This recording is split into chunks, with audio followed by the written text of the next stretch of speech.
गुलामे मुस्तफ़ा बन के मैं बिक जाऊं मदीने में, मोहम्मद नाम पर सौदा सरे बाजार हो जाए।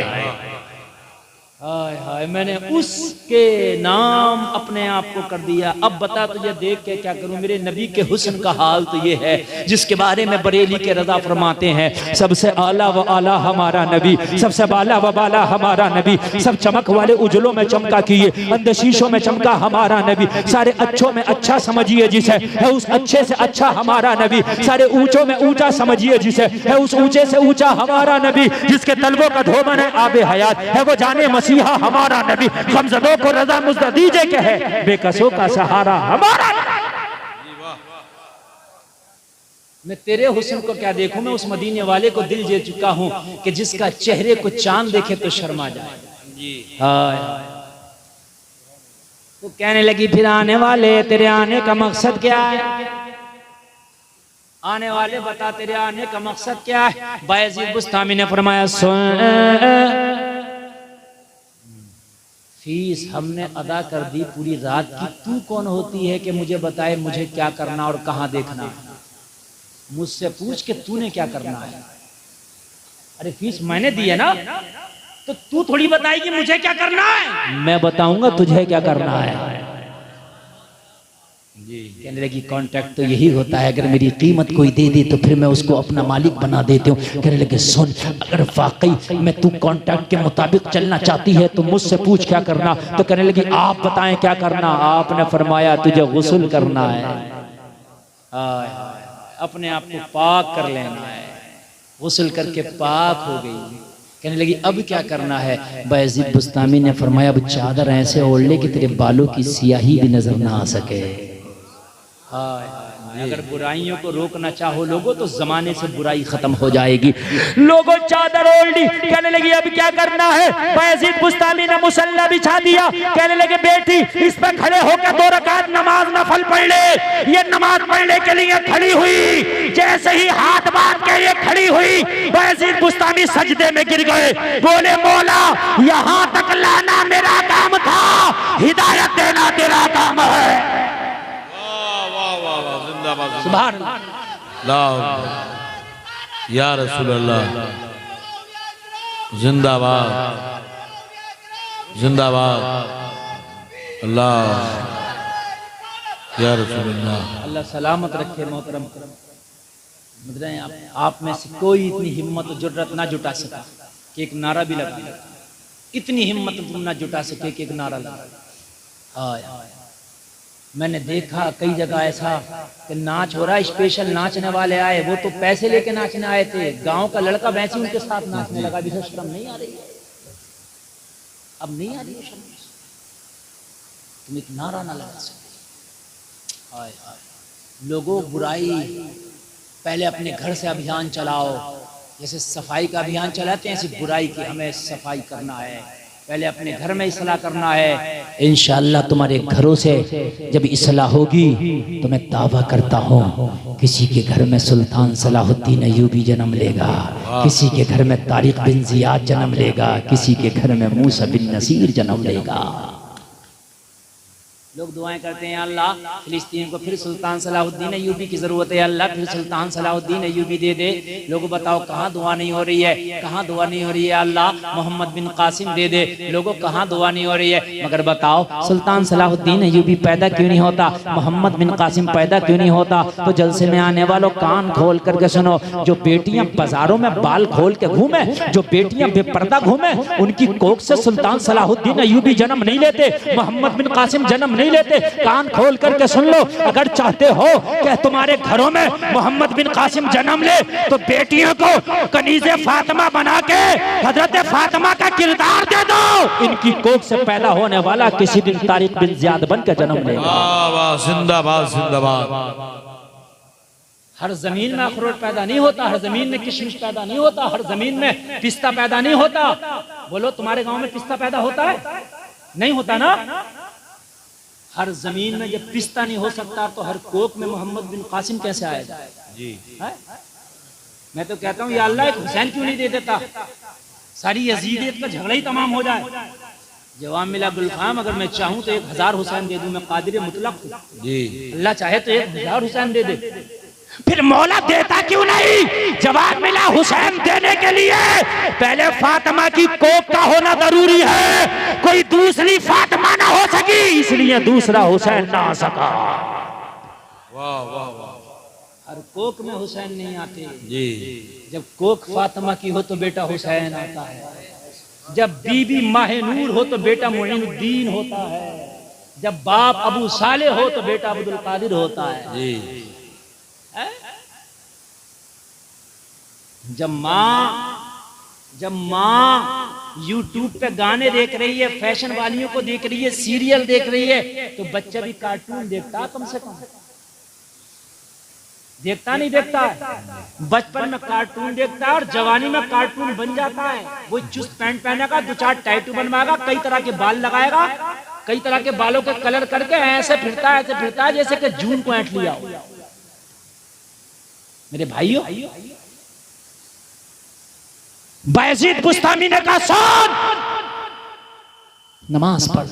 ये नमाज पढ़ने खड़ी हुई बायजीद बुस्तामी ने कहा मौला यहाँ तक लाना मेरा काम था, हिदायत देना तेरा काम है, ठोकरें खा के गिरना मेरा काम है, हर कदम पे उठाना तेरा काम है, हाथ में हाथ दे दिया है मैंने, अब दोस्ती निभाना तेरा काम है। ओ लोगों, तारीख बताती है खड़ी हुई तो फाहिशा थी, मगर जब सलाम फेरा तो अल्लाह ने वलिया बना दिया था। सलाम फेर के झूमती जा रही थी और ऐलान करती जा रही थी। जब उनके गदा भर देते हैं शाहाने जमाना की झोली, मोहताज का जब ये आलम है, मुख्तार का आलम क्या हो। निगाहे वली में वो तासीर देखी, बदलती हजारों की तकदीर। लोगों शादियां करो खुदारा खुदारा, लेकिन सुन्नत रसूल सामने ले आओ। बात मैंने बहुत लंबी कर ली, बहुत मैंने लंबी बात कर ली। अल्लाह ताला हमें कहने से ज्यादा अमल की तौफीक अता फरमाए। मगर जलसे में आने वालों, शादियों को आसान करो, निकाह को आसान करो। निकाह जितना आसान होगा जिना इतना ही मुश्किल हो जाएगा। शादियां जितनी आसान होंगी, खुदा की कसम इतनी ही तुम तरक्की कर जाओगे। एक आखिरी जुमला सुन के जाओ मेरी तकरीर से, इंशाअल्लाह मेरी तकरीर से आप ये सबक लेकर के जाओ। मेरे भाइयों, तुम शादियां कर रहे हो, 20-20 लाख रुपए खर्चा कर रहे हो, मैं गारंटी के साथ कहता हूँ शादियों में कितना भी जहेज ले लो या दे दो, अमीरी नहीं आएगी, गरीबी ही आएगी। इसलिए कि तुम मेरे घर पे आओ, मैं कर्जा लेकर मुर्गा खिलाऊं, मैं तुम्हारे घर पे जाऊं, तुम कर्जा लेकर मुर्गा खिलाओ, रहे तो दोनों भाई कर्जे में। अगर तू मेरे घर पे आया था, मैंने दाल खिला दी होती, मैं तेरे घर पे गया था, तूने दाल खिला दी होती, दोनों भाई अच्छे रहते, कर्जे से बच जाते।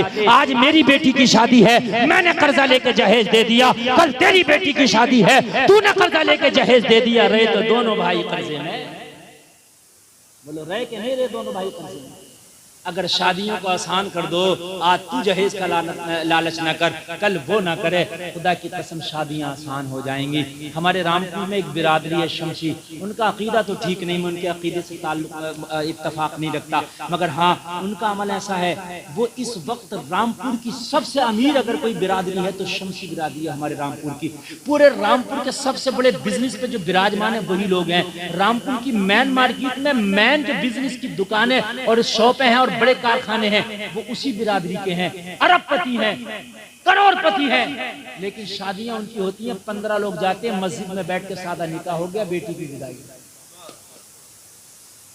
सही बता रहा हूं, किसी की 4 बेटियां, अगर एक बेटी की 10 लाख की शादी हुई तो 30 लाख हो गए। 30 लाख कोई पेड़ों पे झड़ रहे हैं कमाने में लोगों, 30 लाख उम्रें बीत जाती हैं, उम्रें बीत जाती हैं। समझ रहे हैं? अपनी शादियों में खुदारा इख्तिसार से काम लो। अल्लाह के रसूल सल्लल्लाहु ताला अलैहि वसल्लम ने अपनी 4 बेटियों की शादी फरमाई, 3 बेटियों की शादी में तो कुछ दिया ही नहीं। एक बेटी हजरत फातिमा का निकाह फरमाया। लो सुन लो यार, आखिरी बात बता दूं, हजरत फातिमा की शादी आ गई, इजाजत है कि नहीं है? तो हजरत फातिमा की जब शादी हुई तो हजरत अली से फरमाया, मेरे नबी ने हजरत अली के साथ शादी तय हुई, कहा अली तुम्हारे पास क्या है? अर्ज की आका मेरे पास तो खाने पीने के बर्तन तक नहीं है, बर्तन तक नहीं। मेरे नबी ने फरमाया क्या है? फिर अर्ज की आका एक मेरे पास ज़िरे है, जो जंग में पहनता हूं, और या रसूलल्लाह एक ऊंट या एक घोड़ा है। मेरे नबी ने फरमाया जिरा को अली बेच दो। क्या कर दो? बेच दो। हजरत अली ने जिरा बेच दी। नबी की बारगाह में जिरा बेच के वो पैसा, वो रकम पेश की गई, या रसूलल्लाह इतने की जिरा बिकी है। नबी ने फरमाया अली इस पैसे से फातिमा का महर अदा करो। क्या अदा करो? तवज्जो में जहेज बता रहा हूं आपको। कुछ लोग कहते हैं कि जहेज देना सुन्नत है। मैं बताऊं कैसे सुन्नत है, सुन लें आप। चंद चीजें नबी ने हजरत फातिमा को दी थी, कैसे दी थी वो सुन लें जरा आप। हजरत अली ने महर की रकम दी जिरह बेच के, उस रकम से चंद बर्तन जहेज के खरीदे गए, जो भी उसी रकम से खरीदे गए और खरीद के हजरत फातिमा को दिए गए। ये था जहेज हजरत फातिमा। अगर तुम्हें ज्यादा शौक है तो 50 लाख रुपए महर में, और ससुर जी से कहो इन्हीं के खरीद लिए बर्तनों गाली, तो सुन लो दिया है कि नहीं? जी जी। अगर तुम्हें ज्यादा ही जहेज का शौक है, ज्यादा ही। एक आदमी मुझसे लड़ गया, बोला हजरत आप तो जहेज की मुखालफत कर रहे हैं, सुन्नत है जहेज। तो मैं कह रहा हूँ सुन्नत है कैसी, सुन तो ले, सुन ले कौन सी सुन्नत है, कहां से आया था वो जहेज? चंद जो बर्तन मेरे नबी ने दिए थे, हजरत अली ने जिरा बेच के जो रकम महर की अदा की थी, उस महर की रकम से चंद बर्तन दिए गए। अगर तुम्हें भी चाहिए ना दूल्हा जी, तो तुम 50 लाख रुपए ससुर जी को दो, और जो सी गाड़ी चाहो मंगवाओ। और बड़ी चाहिए तो 1 करोड़ है? अपने घर तो उड़द चावल खिलागा, दूसरे से कौरमा मांगेगा। सही बता रहा हूँ। हाँ, दूसरे से कौरमा मांग रहा। मेरे भाइयों खुदारा शादियों को बिल्कुल, और ये डीजे और नाच तमाशा तो कान खोल कर सुन लो। जिस जमीन पे आग जलती है उतनी गर्म होती है। महल्ले वाले तो तापते हैं। जुमला सुनना जो मैं कह के जा रहा हूं। और मियाँ जी नथुआ बथुआ अलुआ मडुआ की शादी में डीजे तो महल्ले वाले बहनोई साहब दोस्त लोग करा देंगे, लेकिन शादी में तबाही तेरी आएगी। ये तो ताप के चले जाएंगे, ये तो ताप के चले जाएंगे। शादी तुम्हारी हुई, तुम्हारी। जैसा बीज डालोगे वैसी फसल होगी। ये कटहा का पेड़ लगा गए, कटहा की नहीं आएंगी, कटहा की। एक सबसे हारता आम होता कटहा, ये किसी काम का नहीं होता। इतना खट्टा होता है कि खा लो तो 3 दिन तक दांत की खट्टापन ना जाए। फिर शादी के बाद कह रहा हजरत बड़ा ही परेशान हूं, मुकदमा कर दिया, 3 केस चल रहे बीवी के। मैंने कहा और नचा डीजे। कट्ठा बोया तो दांत खट्टे ही तो होंगे। जी जी। अब खा, कट्ठा बोया, अब खट्टे हुए दांत, अब लगा चक्कर। तुझे भी तो हया बेटियां पसंद ना थी, पर्दे वाली पसंद ना थी, सुन्नत वाली शादी पसंद ना थी। तू भी तो मॉडर्न मैडम निकाल के लाया था। अब झेल मैडम को। हाँ, मैडम पसंद है, मैडम। अगर कोई बच्ची पर्दे में रहने लगे, नकाब पहनने लगे, तो उसकी मजाक बना रही है पूरे महल्ले में। बड़ी भारी मुल्लानी बन के दिखा रही है, बड़ी भारी मुल्लानी बन के दिखा रही है। उस बच्ची का जीना हराम लग रहा है आप। उसे मुल्लानी कहना शुरू कर देते हैं। मैडम बन के घूमेंगी जब अच्छी लगेंगी तुम्हें। लोगों डीजे तुम्हारे घर में बजेगा, ये दोस्त तो हाथ सेक के चले जाएंगे। शादी तेरी बर्बाद होगी, शादी तेरी तबाह होगी। तेरे घर में बीज फूटेंगे झगड़े के। इन दोस्तों से कह देना ज्यादा ही शौक है तो अपने घर में नचा लियो, खुदा ना मेरे घर में ना नचाओ। मैंने शादी करना, मुझे शादी करने तो सुन्नत रसूल के मुताबिक। बात समझ में आ रही है कि नहीं आ रही है? ये बस ताप के जाएंगे। और उस वक्त जोश इतना होता है दूल्हे को भी, वो मान के नहीं देता। अच्छा अब्बा से बात करो तो अब्बा क्या कह रहा हो दूल्हे का? कह रहा हजरत मैं क्या करूं, लौंडे ना मान। और बुड्ढे तू मान जाता तो लौंडे मान जाते। लौंडे ना माने, लौंडे तू कह। अपने लौंडे से खाली ये कह दिया सुन ले नचा। मगर ये वाला जो खेत है, ये जो रोड पे है, बेटे मस्जिद का नाम करा के चले जाऊंगा, तेरे ना कराऊंगा, नचा। जो कैसे नचागा? लौंडा तो लौंडा, लौंडे के तो दादा भी मान जाएंगे। कह तो ते देख कि नचा, ये जो वाला प्लाट है, ये जो खेत आ रहा ना रोड पे, तेरे नाम ना कराऊंगा बेटे, मस्जिद के नाम करा के जाऊंगा। तुम्हें जन्नत मिल जाएगी, ये मस्जिद के नाम कराओगे सवाब तो मिलेगा। जी। और बेटे को अकल आ जाएगी, एक बाप ने ऐसा कर दिया तो गांव के पूरे बेटे सूख जाएंगे। हाँ, अब्बा के हाथ में तो बहुत कुछ है, अब्बा तो खाली की बातें कर रहा है कि मेरा नहीं मानना, कैसे नहीं मानेगा, तू कह के तो दे।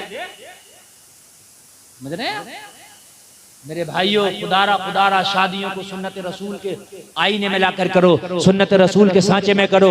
इंशाअल्लाह नौजवानों वादा करो अपनी शादियों में खुराफातें नहीं करें होने देंगे इंशाअल्लाह। हाथ उठा दो, अल्लाह ने अगर दोनों हाथ दिए दोनों उठा दो, किराए के नहीं है तो उठाए रहो, जिसका किराए का हो वो ना उठाए। बोलो इंशाअल्लाह ये हराम काम नहीं होगा, अपने दोस्तों की शादियों में भी नहीं होने देंगे इंशाअल्लाह। अल्लाह सलामत रखे, बस नीचे करो आप, जलसा कामयाब है आप, बहुत कामयाब आप की मोहम्मद से वफा तूने तो हम तेरे हैं, ये जहां चीज है क्या लोहो कलम तेरे हैं, खुली को खुदी को कर बुलंद इतना कि हर तकदीर से पहले खुदा बंदे से खुद पूछे बता तेरी रजा क्या है।